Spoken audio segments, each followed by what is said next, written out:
Pippi Longstocking and the Silent Tower. At the very edge of a quiet town sat a cheerful, crooked house with a garden that grew wild and free. This was Villa Villacula, and it was home to a girl named Pippi Longstocking. Pippi lived with a horse on her porch and a tiny monkey named Mr. Nielsen, and she did things in her own wonderful way. Every morning, she didn't just look out the window, she climbed right onto the roof to say hello to the sun. One sunny afternoon, Pippi was sharing lemonade with her neighbors, Tommy and Annika. "It's a shame," said Annika, sighing. "The big clock in the town square never chimes. My mother says it's been silent since she was a little girl." Pippi, who was stirring her drink with her finger, looked thoughtfully toward the town. "A clock that can't say hello is a very lonely thing indeed," she declared. Tommy pointed a finger toward the sky. "My father says its gears are rusted solid. The mayor told everyone it would take a team of very serious engineers to ever make it work again." Pippi squinted at the distant stone tower, where a little bird had made a nest on one of the still, silent hands. "Serious engineers?" Pippi chuckled. "I think it just needs a good scrub and a bit of encouragement." The very next morning, Pippi decided it was time for the clock to feel cheerful again. She didn't pack wrenches or oil. Instead, she gathered an enormous coil of sailor's rope, a bucket of soapy water, and a bag full of pancakes for energy. "A very important tool," she explained to her horse, who was watching patiently from the porch.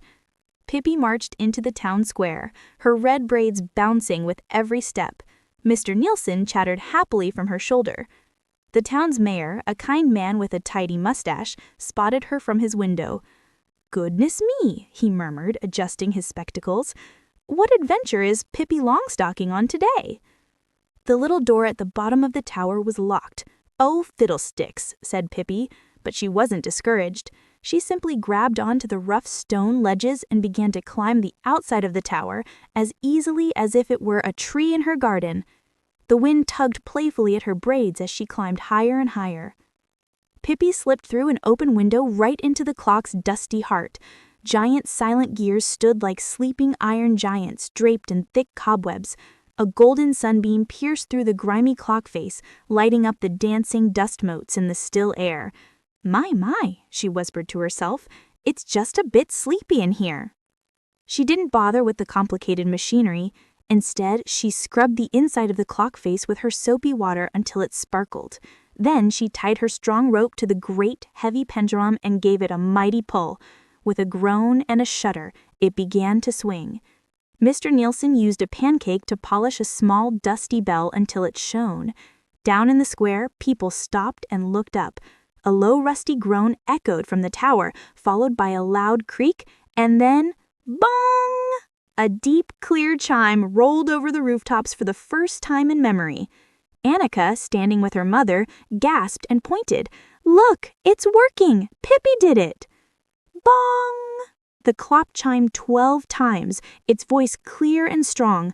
High above the astonished town, Pippi sat on the edge of the tower, her legs dangling in the open air.